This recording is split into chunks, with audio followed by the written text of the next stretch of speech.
Una distorsión cognitiva en las terapias cognitivo-conductuales, como lo son la terapia cognitiva o la terapia racional-emotiva conductual, es una forma de error en el procesamiento de información que se comete de manera sistemática.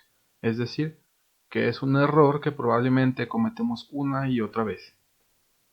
Estas distorsiones cognitivas desempeñan un papel predominante en la psicopatología, ya que producen la perturbación emocional. Así es que cuando él o la paciente expresa un pensamiento automático, el terapeuta debe, en primer lugar, identificar qué tipo de distorsión se está cometiendo y, en segundo lugar, consignarla, es decir, hacerle saber al paciente o a la paciente que está cometiendo un error.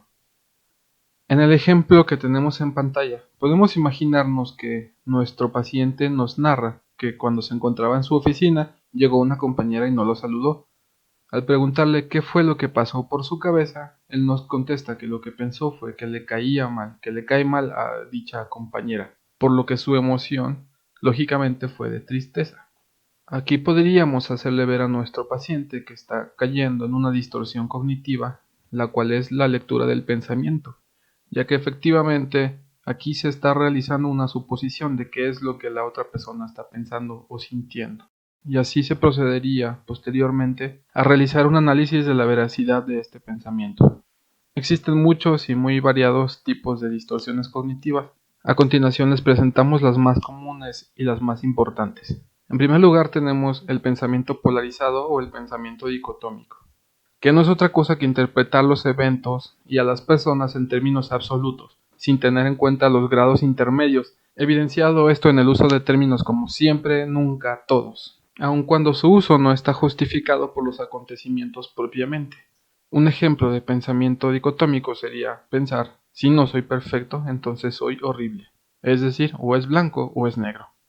Un segundo tipo de distorsión cognitiva sería la sobregeneralización, que consiste en tomar casos aislados y generalizar una conclusión válida para todo.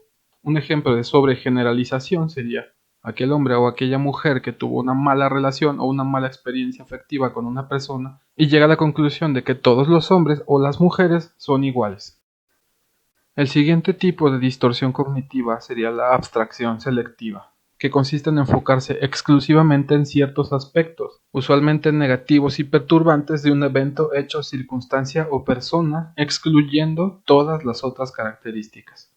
Podemos poner como ejemplo a un alumno que entrega un trabajo y que en la retroalimentación su profesor le hace ver que cometió una falta de ortografía, aunque el trabajo en general estuvo muy bien hecho. Podría ser que este estudiante cometiera el error de abstraer selectivamente y pensara, como tuve una falta de ortografía, mi trabajo fue terrible. Es decir, se centra en un pequeño error y hace caso omiso al hecho de que el profesor le comentó que el resto del trabajo estaba muy bien realizado. El siguiente tipo de distorsión cognitiva sería descalificar lo positivo, es decir, continuamente desconsiderar experiencias positivas por razones arbitrarias. Otro tipo de distorsión cognitiva sería la lectura del pensamiento, que consiste en presuponer o adivinar las intenciones, actitudes o pensamientos de otras personas. Como veíamos en el ejemplo que se encontraba casi al principio, en el que un oficinista piensa seguramente le caigo mal a la compañera porque ésta no lo saludó. La adivinación consiste en predecir o profetizar el resultado de eventos antes de que los mismos sucedan. Por ejemplo, una persona que tiene una cita para una entrevista de trabajo que piense me va a ir mal antes de que la misma suceda. La catastrofización consiste en imaginar, especular y rumiar el peor resultado posible sin importar lo improbable de su ocurrencia, o pensar que la situación es insoportable o imposible de tolerar, cuando en realidad tan solo es incómoda o muy inconveniente.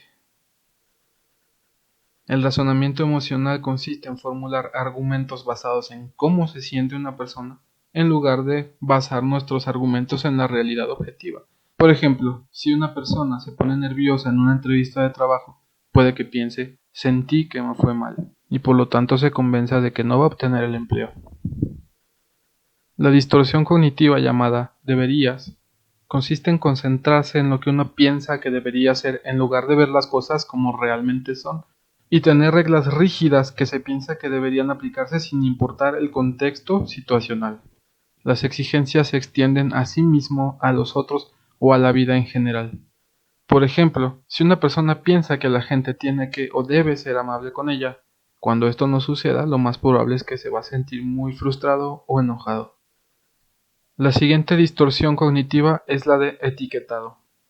Etiquetar consiste en asignar etiquetas globales a algo o a alguien en vez de describir la conducta observada objetivamente. La etiqueta asignada por lo común es en términos absolutos, inalterables o bien con fuertes connotaciones prejuiciosas. Un ejemplo de etiquetado sería pensar "soy un tonto" cuando se comete un error, aun cuando en muchas otras áreas de nuestra vida nos vaya absolutamente bien. La personalización consiste en asumir que uno mismo u otros han causado cosas directamente, cuando muy posiblemente no haya sido el caso en realidad. Cuando la personalización se aplica a uno mismo, puede producir mucha ansiedad y mucha culpa, y aplicado a otros produce enojo exacerbado y ansiedad de persecución. Como ejemplo, podría servirnos una persona que piense que todos en su oficina se pelearon por mi culpa, cuando en realidad la responsabilidad recae sobre todos los que participaron en la disputa, ya que cualquiera de ellos pudo haber puesto un alto en cualquier momento. Otro ejemplo de distorsión cognitiva sería el sesgo confirmatorio. El sesgo confirmatorio es la tendencia a sesgar la realidad, tanto en lo percibido como en la valoración, para que ésta encaje con ideas preconcebidas. Como ejemplo, y sin ánimo de ofender a nadie, podríamos pensar en aquellas personas que creen que los fósiles de dinosaurio fueron puestos por Dios en la Tierra para confundirnos, ya que ellos creen que en realidad la Tierra tiene tan solo 12.000 años. Una falacia de control consiste en presuponer que se tiene que tener un control y una responsabilidad excesiva sobre lo que ocurre a nuestro alrededor, o por el contrario, puede verse como incompetente e impotente en grado extremo para manejar los propios problemas, o sentirse externamente controlado por otros o por las circunstancias. Como ejemplo de esta distorsión podemos poner a una persona que piensa que para que las cosas salgan bien, tiene que hacerlas siempre ella misma, sobrecargándose así de trabajo, ya que no confía en nadie lo suficiente como para delegar alguna actividad. Una falacia de cambio consiste en presuponer que la felicidad de uno depende exclusivamente de los actos y conductas de los demás o de las circunstancias externas. Se espera que la actitud de cambio venga de los demás en vez de responsabilizarnos de nosotros mismos. Como ejemplo, podemos pensar en un sujeto que cree que si su esposa fuera más cariñosa, él sería feliz, y por tanto se empeña en lograr un cambio en ella. Una falacia de recompensa divina. La comete quien espera que en un futuro los problemas mejoren por sí solos sin tomar una actitud proactiva o que espere ser recompensado de alguna forma. Esta falacia la podemos ver ejemplificada en un hombre o una mujer que se pregunta por qué no tiene un novio o una pareja si es una buena persona. Y por último, la falacia de justicia, que consiste en enjuiciar como injusto todo aquello que no coincida con nuestros deseos, necesidades, creencias o expectativas personales.